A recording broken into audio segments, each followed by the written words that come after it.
Okay, ready, Angela? We're here on State versus Rayshawn Reese. Mr. Reese is here for sentencing on case 701-238. He's here with his attorney, Brian Radigan.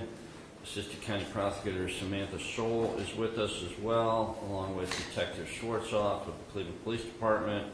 Mr. Reese pled guilty to kidnapping with notice of prior conviction and amended count 1, and attempted murder with notice of prior conviction in amended count 2 on a prior date. He was referred for a pre-sentence investigation, which the court has received and reviewed. Mr. Radigan, have you seen the PSI? I have, Your Honor. Do you find it to be complete and accurate? I do, Your Honor. Okay, we'll let the state go first. What would the state like to present for the court's consideration for sentencing? Thank you, Your Honor, and may it please the court. For the record, the victim, Kimberly Rice, is present. First, I'll have the detective address the court. He'll detail the investigation, and I will not repeat what he says. So would you like him at the podium? Or? As long as he speaks loudly and clearly, he can stand wherever he wants. I'll leave it up to you.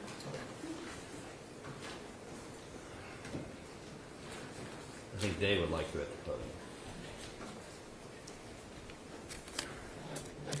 Okay, Detective, you've got the name, Angela? Yes.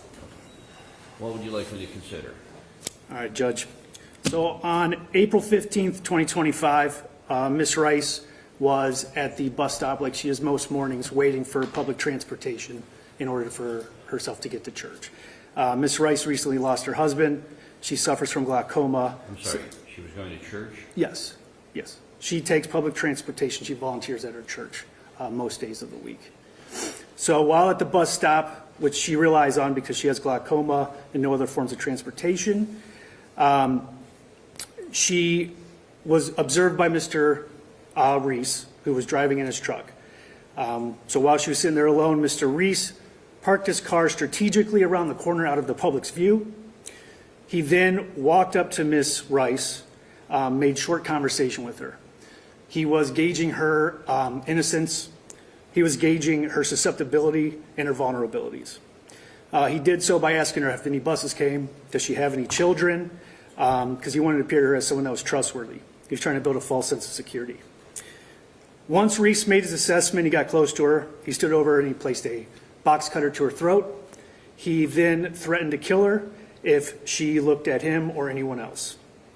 He then made her stand up, had her take her arm, place it behind his back as if they appeared to be friends.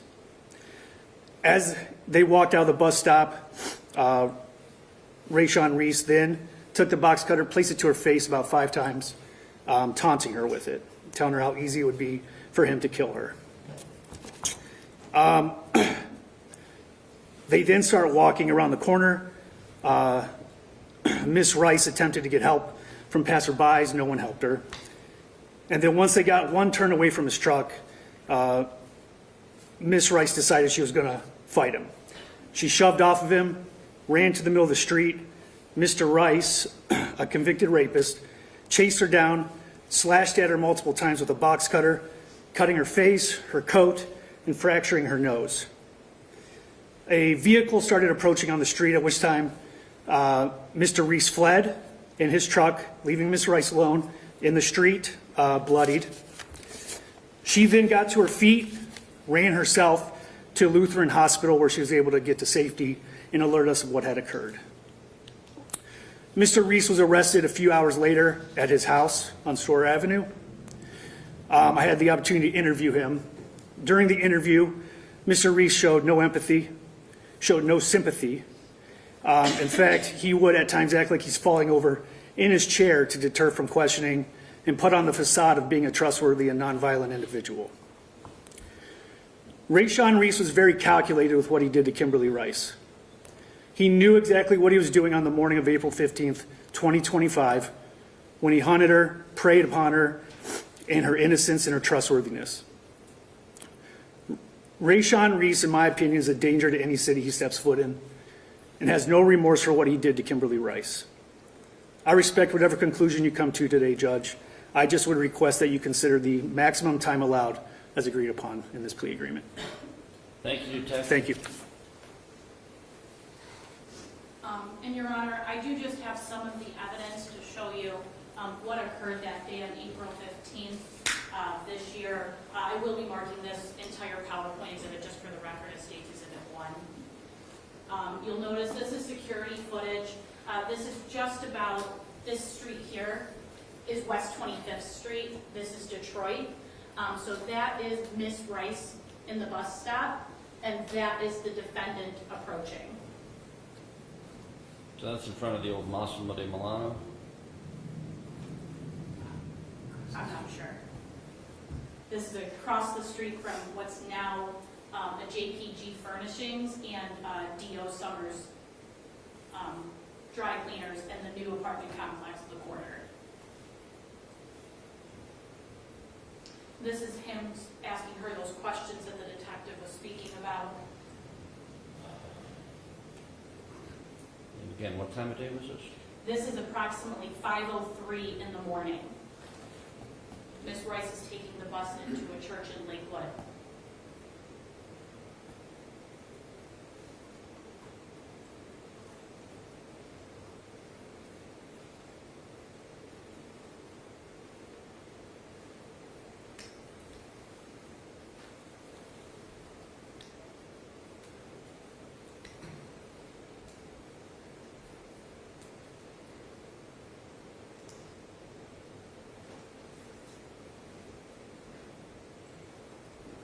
This shows just how long he was speaking with Miss Rice, engaging her vulnerability before he attacks.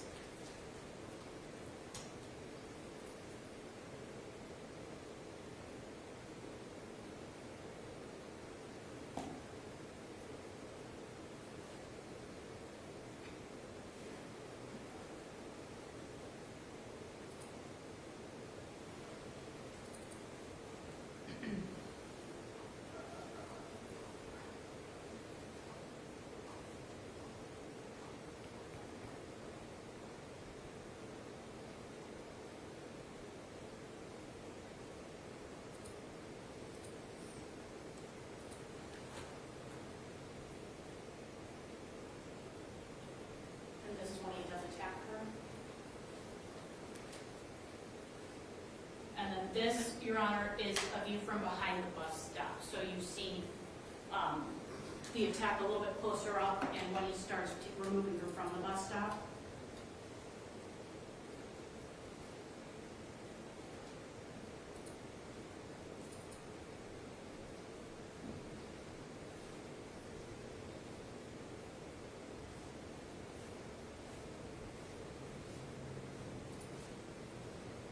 And you'll see when they reach down here, you can actually see the box cutter and him place it against Miss Rice's neck.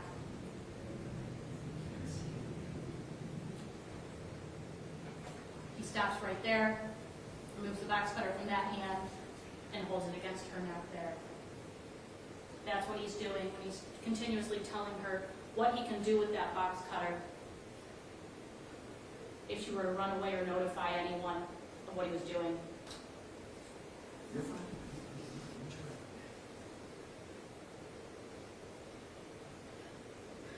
Your Honor, they continue around the corner. This is now West 28th Street that we're seeing.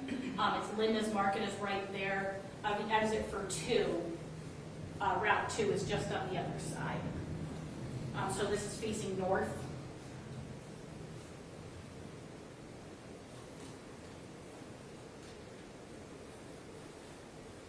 That's the defendant and Miss Rice. His truck is parked just up behind this building there, and that's where they're walking towards. They're walking towards the Route 2 exit? Yes. He's backed up right there just on the other side of the building.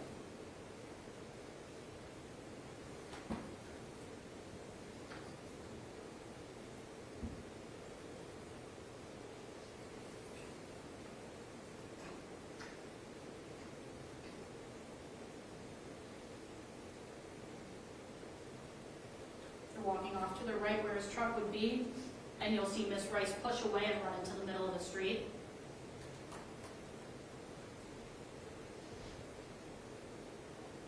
He chases her,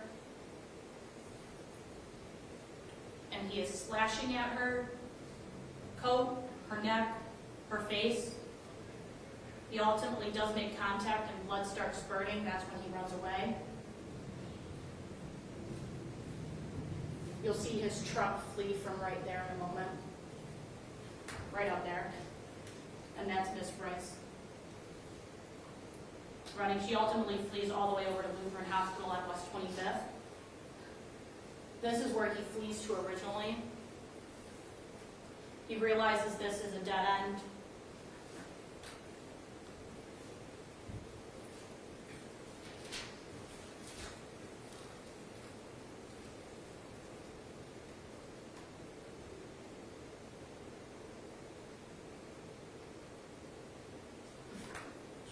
He backs his vehicle into the blue dumpster and flees. When the Cleveland police arrest him hours later, they did obtain, his truck was parked, I believe just next door it was to his house on Storer Avenue, with the damage and the blue paint transfer. And additionally, Your Honor, inside the truck on the driver's seat was the box cutter that he had attacked and threatened Miss Rice with. It was DNA tested. Her blood was found on the blade. His DNA was found on the handle.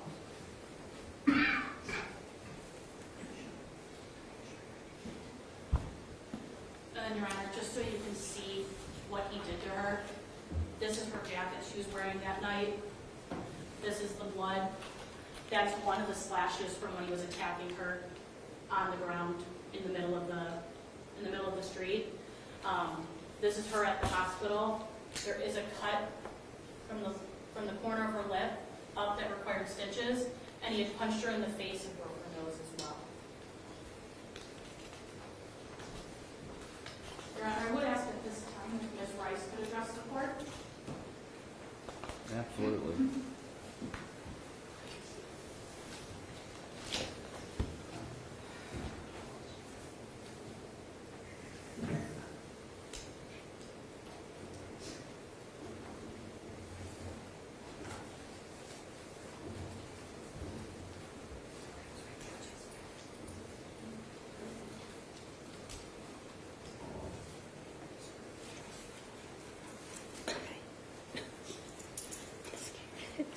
Take your time. It's going to be fine. I don't know what to say. Just read what you have. Okay. You want me to read it? Just start it off. Yeah, you would. No. Go ahead. Okay. Good morning, Your Honor. Good morning, and thank Ms. you. Rice. And thank you for having me here today Thanks for coming. to tell my story. And my name is Kimberly Rice. I am 59 years old. Newly widower. I lost my husband about a year and a half ago before this attack. My husband was my protector. He was also my provider and my ride. Therefore, I had to sell my home in Lakewood, and I bought a home in Cleveland because that's all I could afford at the time because my husband's passed. In order for me to keep my job, I had to take 4 buses every day, Your Honor. 2 to go to work and 2 to come home. So I decided to try the bus route. I started like in January in the buses, and I felt comfortable. And I always text my sister. When I leave the door, I text her, hey sis, I'm going to the first bus. I'm already in and I'm on the bus. So then we stop, and then when we get to West 25th Street, so I can do the connection of the other bus. And I always say, sis, I'm here. I'm on 25th Street. I'm waiting for the 26th. And she goes, okay, is there anybody with you? And I said, no, I'm all by myself, because it was like Easter week, Holy Week, and we're busy around that time. And I work for Lakewood United Methodist Church. I've been there for going over 20 years. And I always, know God is always with me, right? I'm here today, right? So that morning when I was on the phone texting my sister, can you stay on a little bit because I'm all by myself. So I'm texting her, and then all of a sudden, Mr. Am I allowed to say it or no? Yeah. Mr. Reese came by, and I'm usually friendly with everybody, and any questions, they have, I would be happy to answer it because that's how I am. I work at a church, we answer questions, and I try to help people.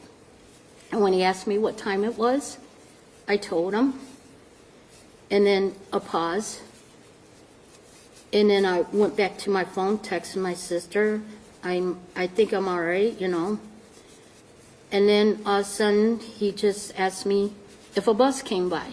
And I said, no, I thought he was getting furious because the bus didn't come by. But I told him, no, it's coming soon. Then all of a sudden, he was saying, like, no. And that started me, like, worry a bit because the way he was saying no. Like he was angry about something. I don't know. So then, as I was putting my phone away, all I remember is that box cutter up to my neck. And all I did was stare at that knife because it was really right there, and I'm trying to back away, okay? And then he talked about how he could slash my throat here, that I could die at the bus stop. He gave me a choice, that I can go with him, or I'll stay there and die at the bus stop with my throat slashed. And then I decided I'm going to go with him. I have a better chance going with him than staying there because I don't want to end my life there. So I got up, and he told me to put my arm around him. I didn't touch him because I felt disgusted, So I held my hand out like that. And we walked. He had his arm around my neck. And we walked. And all I know was that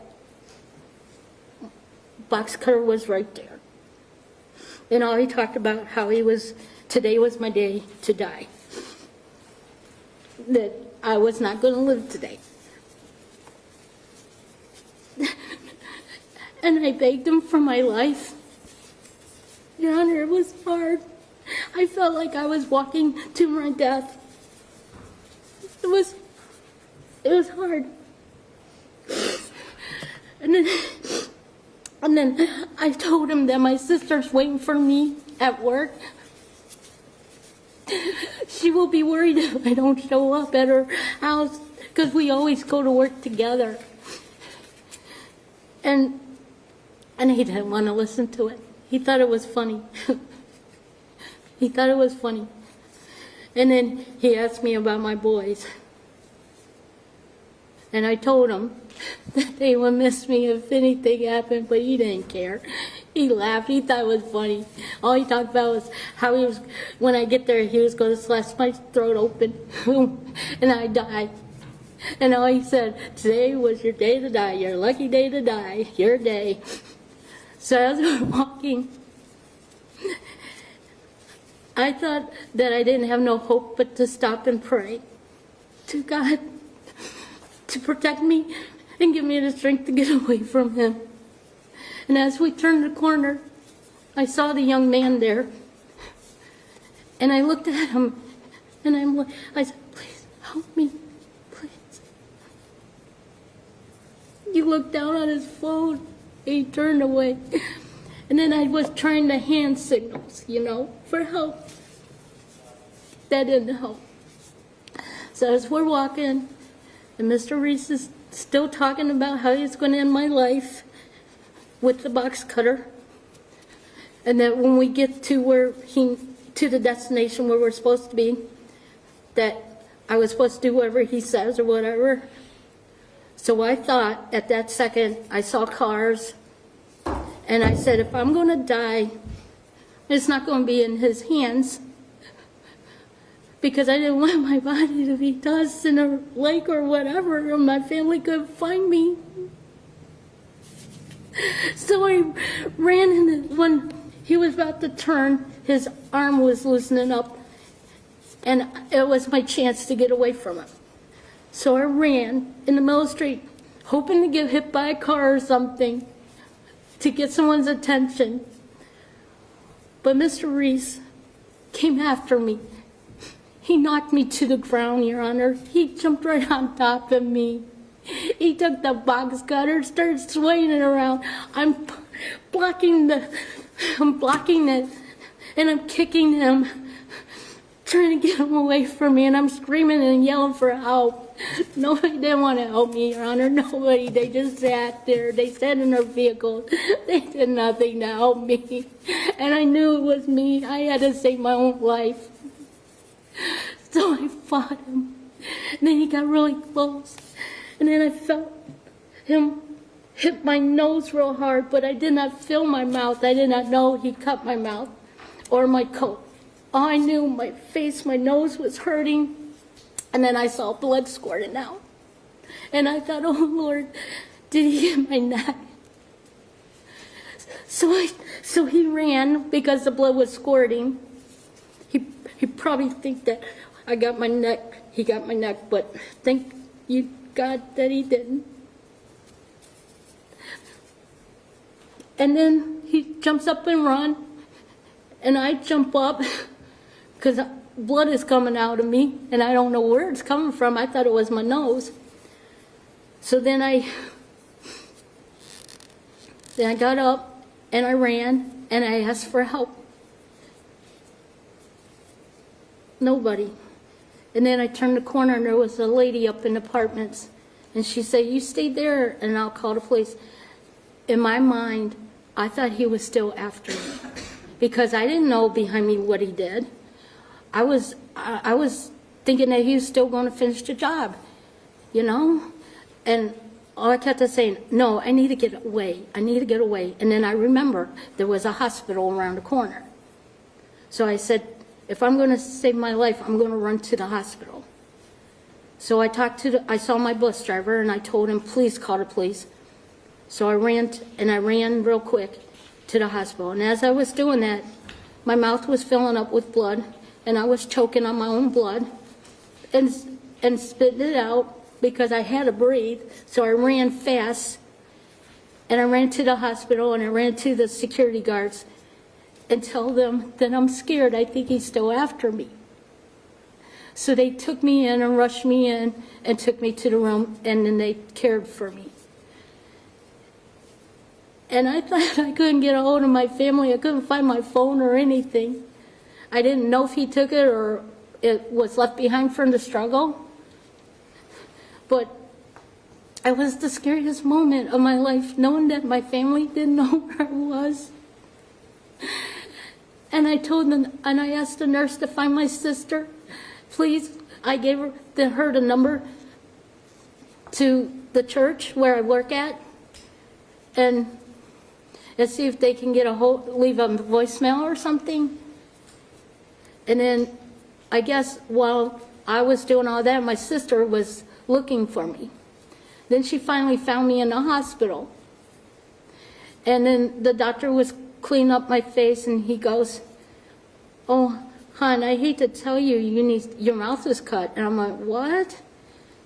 They say, yeah. And he goes, I think you need a stitch. Well, as he was cleaning it, the blood clot held my lip together, held my mouth together, and I had to get 5 stitches that I never had in my life. I never had stitches until that. And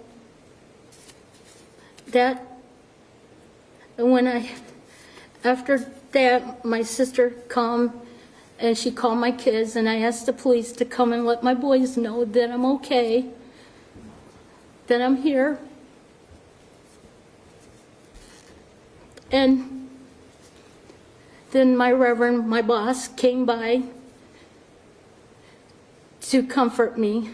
And of course, detective came and helped me get him. I was all shaky and everything, and I couldn't remember what he looked like. I only remembered his words. It's like, today you're gonna die, embedded in my head. So that night, Your Honor, when I got home, I couldn't look in the mirror. I wanted to end my life because what happened to me. I didn't want nobody to know it because I know I work in a church. You're not supposed to do that stuff. But in my thoughts, I had to go. I couldn't live. I couldn't sleep because all I hear is his words. He's hovering over me. I couldn't breathe that night. I feel like I was suffocating. And I wake up in a cold sweat, fighting him. I went to counseling. It was hard to eat. It was hard. So I didn't eat. I couldn't even do anything. So I locked all the doors and the windows in the house. And I took my hutch and I moved it in front of my windows. Because I don't know if he had friends or family that might come after me and my family. And then when my oldest son would go to work, I would go downstairs and be with my other son because that's how scared I was to be alone. So I had my boys with me. And I missed a lot of time at work. I couldn't even get out of bed hardly. And my sons went out with me for a walk. I couldn't even go by a bus stop or anybody behind me, you know. How do you get to work now? I'm doing good now, Your Honor. My son was taking me to work, and then I knew I had to get back on the bus. I do go by past it. I don't go at that area no more, Your Honor. Did you move? I moved from Lakewood to Cleveland, yes. No, since this. No, I stay where I'm at. Okay. And you're still at Lakewood Methodist? Yes. And what do you do there? I clean. I do what the Reverend tells me to do, and I do it. So, yeah, I do everything there. And your sons live with you? Yes, both of them, my oldest and my youngest. How old are they? My oldest is 40, and my youngest his birthday's tomorrow, 24. Oh, he's And they appropriate. both, I'm sorry, yeah. So, but I still do get off at that bus stop going home. But I keep on saying, is that where my blood was? But I'm trying to be strong, I'm trying to work, and the thoughts of ending my life is getting better because I have a new grandson now. He was born at the end of August, my little guy, and he's worth me being here today. And Your Honor, I just want to let you know, his record is so long. I'm lucky one. I'm the lucky one. What if the next lady, if he comes out and the next lady isn't lucky? It could be a family member speaking to you next. I want to speak up and say, please, please don't let offenders out. Please, I beg you, please. My sister's scared. My friend is scared. We're scared to be out there anymore because of what happened to me. Where did you go for counseling? I go to May Dugan with Pamela Bell. I go there every Thursday. Great. And it helps? It's helped? Yeah, she's done a lot of work. And plus I talked to my reverend and the people at my church. they're my biggest support group. And it's just that I'm going to live for this for the rest of my life. And what kind of bills have you had from this?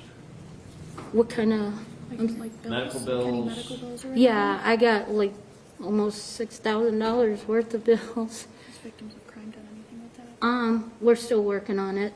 Okay. I did ask her if victims of crime, I know there's been paperwork submitted and I've provided documentation as well to them with the advocate, Your Honor.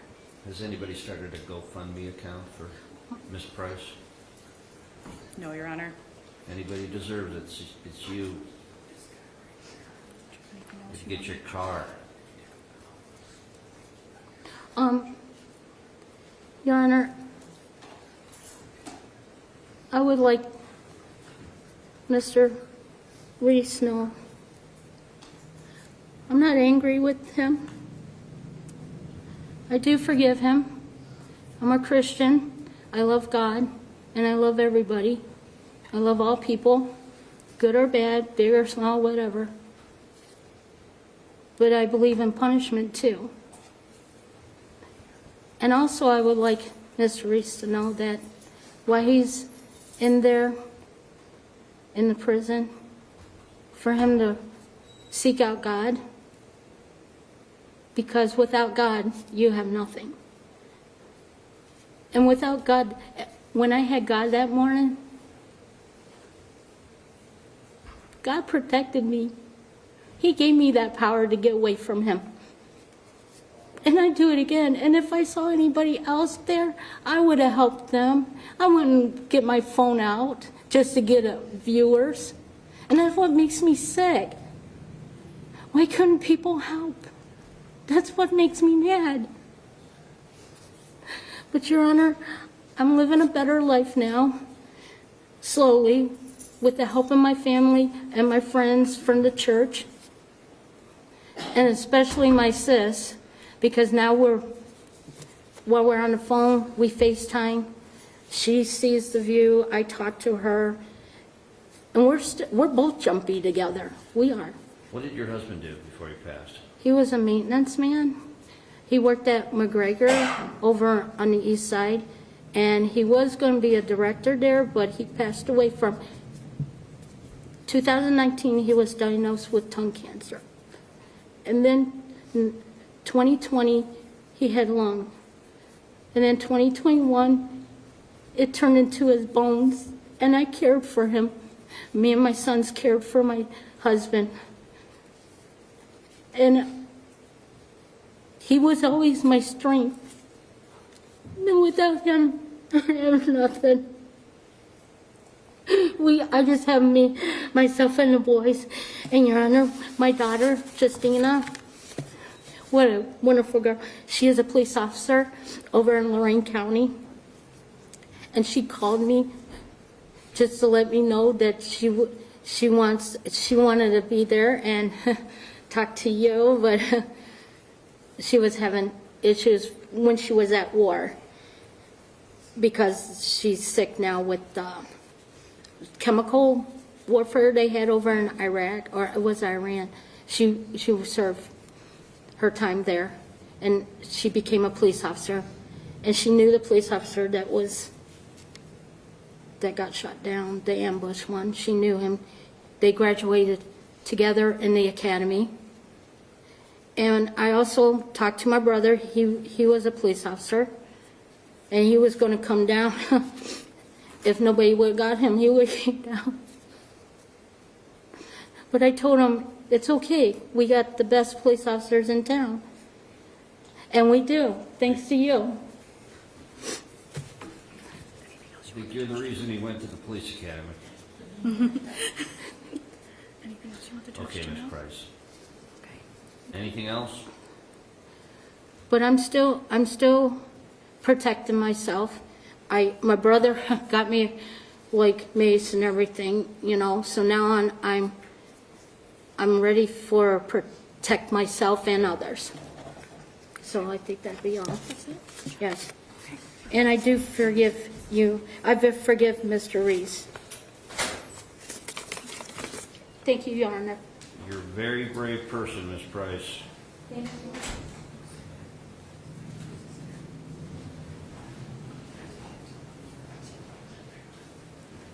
Okay, Mr. Radigan, kind of a tough act. No, I'm sorry. I'm sorry, I just had a couple of things I wanted to close down with, Your Honor. I did file a sentencing memorandum, so I won't reiterate or repeat everything that's in there, Your Honor, but I do think it's important to note this defendant's criminal history, multiple counts of rape, aggravated burglary, attempted felonious assault, assault on a police officer. It's even more extensive than what I've just detailed. But defendant, he preys on women, and he preys on vulnerable women. And all of his violent offenses, Your Honor, every single victim is a female, including the assault on a police officer case. It was a female police officer. On April 15th, he wasn't under the influence. He wasn't having a mental health issue. He was arrested within hours of it happening. No officers noted him being under the influence or any other issue. They didn't note any sort of rambling, any sort of incoherent thought, or anything along those lines, and officers are trained to see that. He made a conscious decision on April 15th. He made a conscious decision to threaten, harm, and kidnap Ms. Rice. He parked, he approached, he lulled her into a false sense of security, and he attacked. And when she fled, he followed up on his threats. And he tried to make it so that she wouldn't be able to report him. Now, Your Honor, no one knows how they would react to something like this in this situation. Fortunately, Ms. Rice was brave, and she fought back, as you heard. And by doing so, she saved not only her life, but she saved the life of countless other women. And while she is forever changed, this doesn't define her.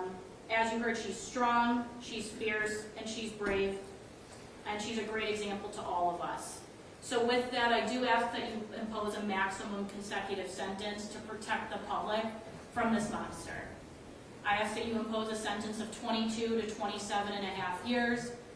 By proxy or by virtue of the notice of prior conviction, each day that the defendant serves is considered mandatory, and he would not be eligible for judicial release. And with that, Your Honor, again, I would ask that you impose a maximum sentence based on this defendant's criminal history. And I did detail the findings in my sentencing memorandum. Thank you. Thank you, Ms. Scholl. Okay, Mr. Radigan. Thank you, Your Honor. Your Honor, I think first and foremost what I'd like to say is that nothing I say here is meant to minimize anything that Ms. Rice said. Certainly she's a strong, inspirational woman that has been through quite a bit.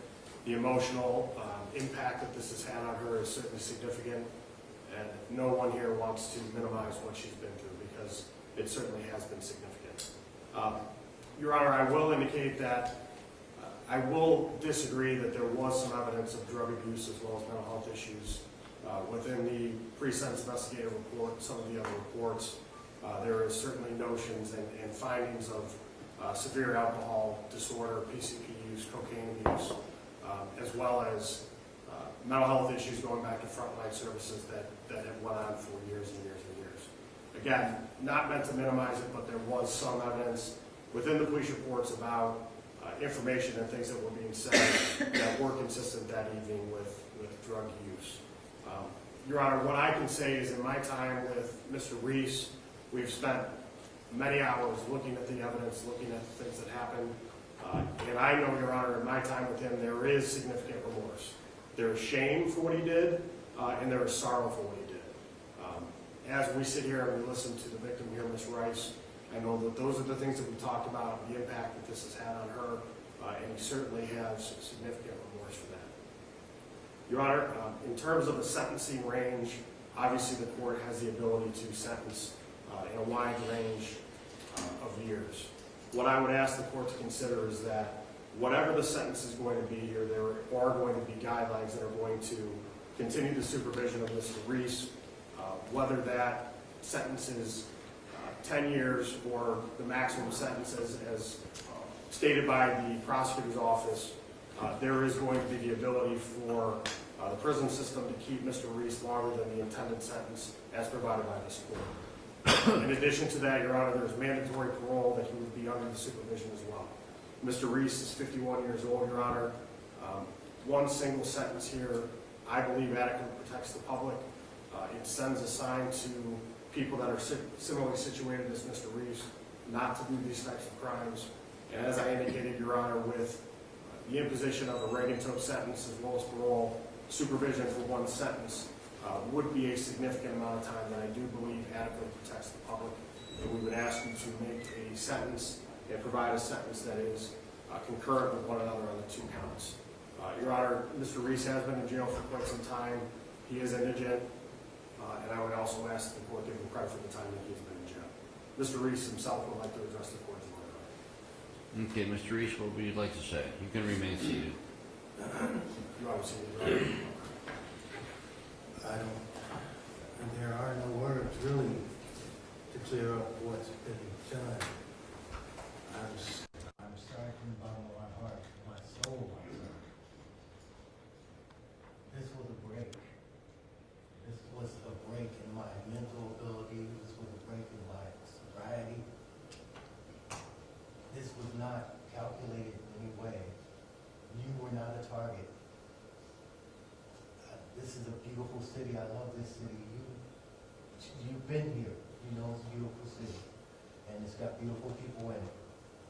You be safe. It was a break. I've been fighting with disabilities my whole life. And this just happened. It happened on a night that I could not win. I had none of my aid to win.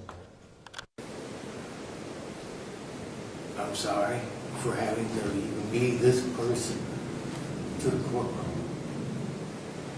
I've been doing right. I've been doing fine.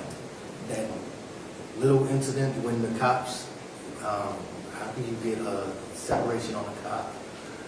I was actually trying to kill myself because that was a breaking point. And I was actually trying to commit suicide. But the officers came and they stopped me. They had to physical restrain me. I don't know how I got assault out of physical restraint, but yeah.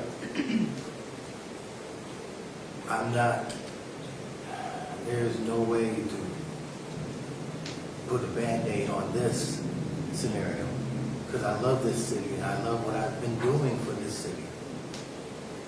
There are free people right now, free from human trafficking because I helped. There are free neighborhoods now because of drugs I helped.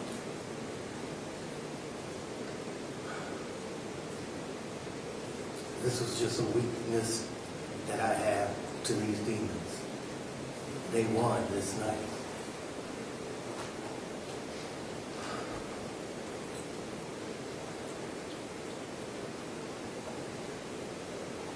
I'm 60-something years old, trying to get my life back together then, that's a trial.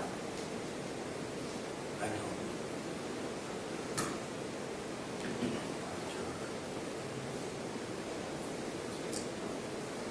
If there's a scenario where I can have my stuff removed from the vehicle, she's more than welcome to have a truck. It only has a little damage to it, and it runs beautifully. But to fix that part of her being outside, I could rent her that vehicle. I just need my bags, tools out for it. I've got private paperwork in there, taxes and stuff. But she was not the victim. She was not the targeted victim that night. I wrestled with many demons, and I've seen a bunch of them that night. I just watched one on cam. This is not something I do. This is not my regular lifestyle. If they have a pill that will contradict any of the things that was just done, I'll take it. I was not on any of my medications. I had to self-medicate. That brought this up.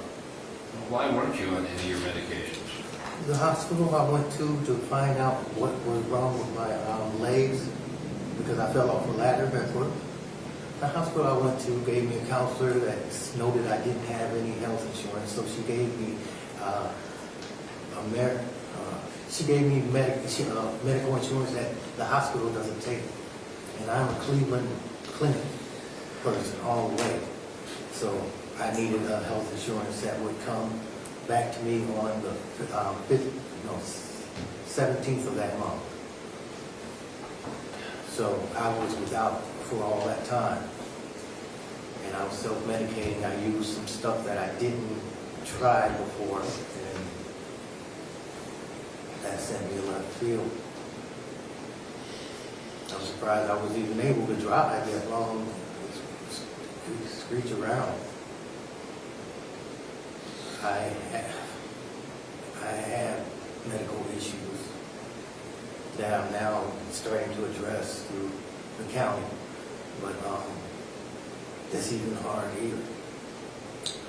People will be safer now that I'm in here, but I'm going to be dead soon. I've been diagnosed with cancer, and maybe that's justified.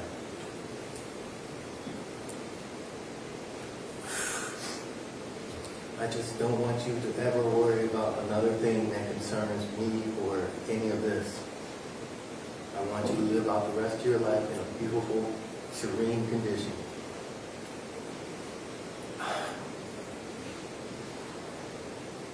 Why didn't I feel sorry when they came and woke me up? Because I'm trying to figure out what's going on. I didn't know what was happening. They wouldn't tell me what was happening. Then they showed pictures of me, and it looked like it was taken under a, elevated train car. I was like, I wasn't even messing with the transit. I wasn't anywhere around the transit. So they were confusing me as well. I didn't know what was going on. I would say, look at their camera footage and verify that. Because I said directly, dude, what's going on? I thought it was from some TikToks that we were making. But no, I am obviously not innocent. The guilty of sin is placed here. But I ask you, please, look at the lengths of time before my breaks. I don't have them often. I just, as long as I'm taking my medication and following with that regimen, I'm fine. Okay. But I emphasize that I am taking my medications, and I will be taking my medications from this day forward. It's just I did not have that option. Okay, got it, Mr. Reese. Okay, the court has considered the seriousness and recidivist factors, the purpose and principles of our sentencing statutes. It's clear that Mr. Reese is not amenable to community control and is not worthy of deviating from the presumption of prison in this case. There are some mandatory things I need to tell you about before I announce your sentence. First of all, as you are going to be sentenced on a first-degree felony, you will serve after the completion of your sentence a mandatory minimum of 2 years up to a maximum of 5 years on what we call post-release control. If you violate your post-release control, you will be sanctioned with additional prison time. Under the worst-case scenario, a new felony will result in you serving the greater of 1 year or the remaining time period left on your period of post-release control. Additionally, the Rigging Tokes law will apply to count 2 in this case. There are provisos I need to read to you. There's a rebuttable presumption, Mr. Reese, that you'll be released from the ODRC at the expiration of what is called the minimum term,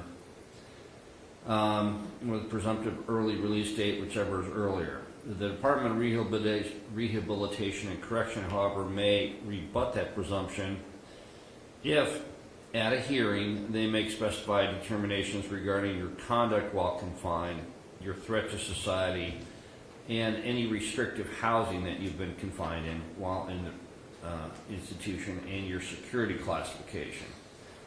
So at the hearing, the DRC must make the specified determination, and if they rebut the presumption of the release on your minimum date, they may maintain your incarceration after the expiration of that minimum term, or after the presumptive earned early release date, for the length of time the Department of Rehabilitation and Correction determines to be reasonable.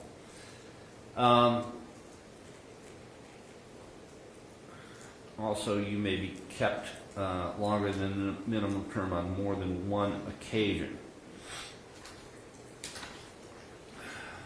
So, this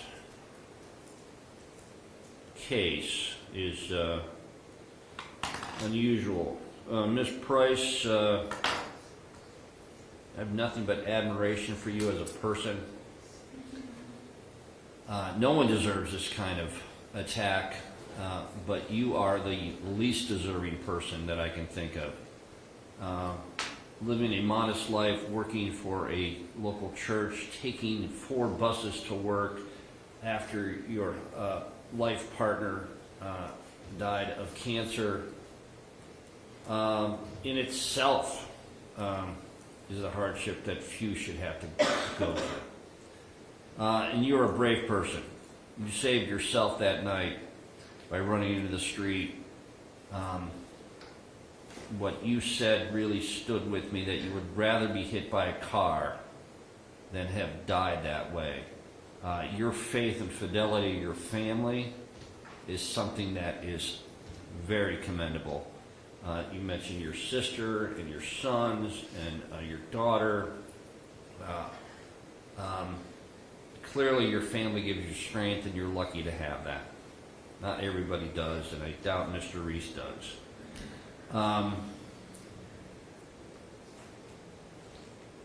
And what also struck me is just how considerate you are.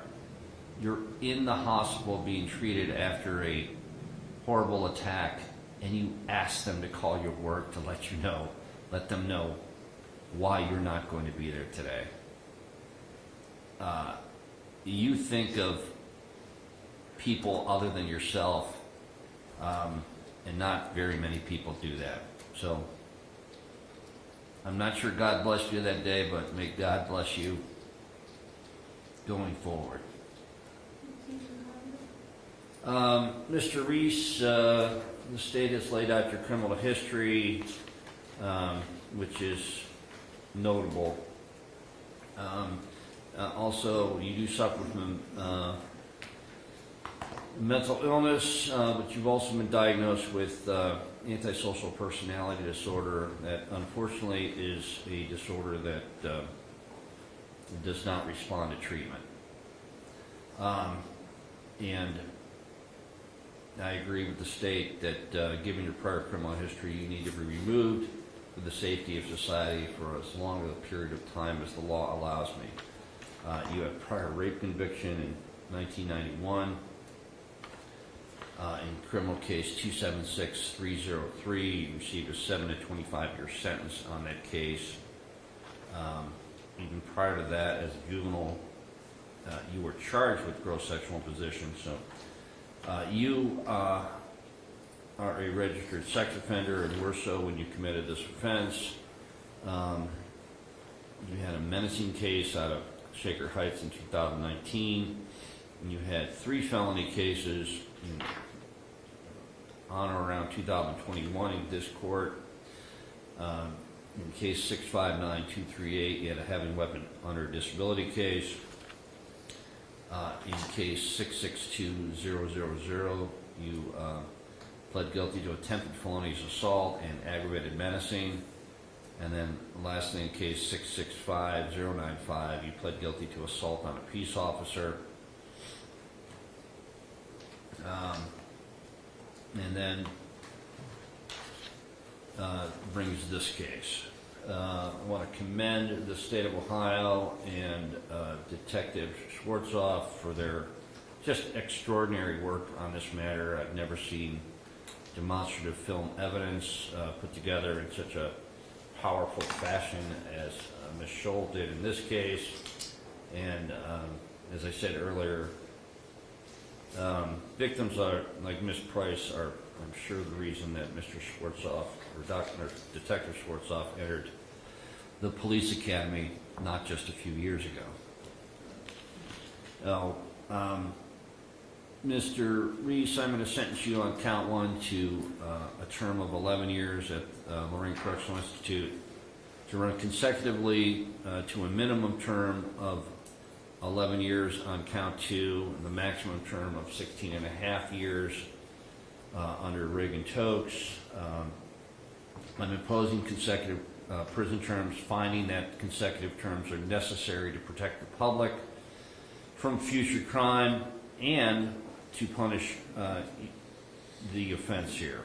And I do find that a consecutive sentence in this case is not disproportionate to the seriousness of your conduct and to the danger that you pose to the public. Your prior criminal history demonstrates that you cannot be relied upon to take your medication, and when you go off your medication, you don't just jaywalk. You commit rape, you commit attempted murder, you commit the most serious offenses. No, I lastly have to state that your criminal history demonstrates that consecutive sentences are necessary to protect the public from future crime by yourself. You'll be given credit for time served. You have 30 days to file a notice of appeal of this sentence from the 30 days from the date of the journalization entry of this sentence, and you are ordered remanded. Good luck, Mr. Reese.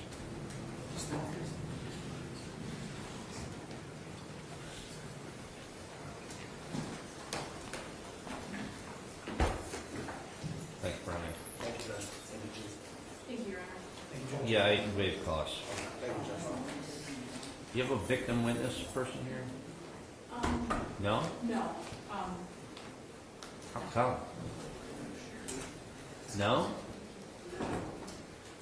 yes, I'm not today. I have been as such and met with Ms. Reese before, so.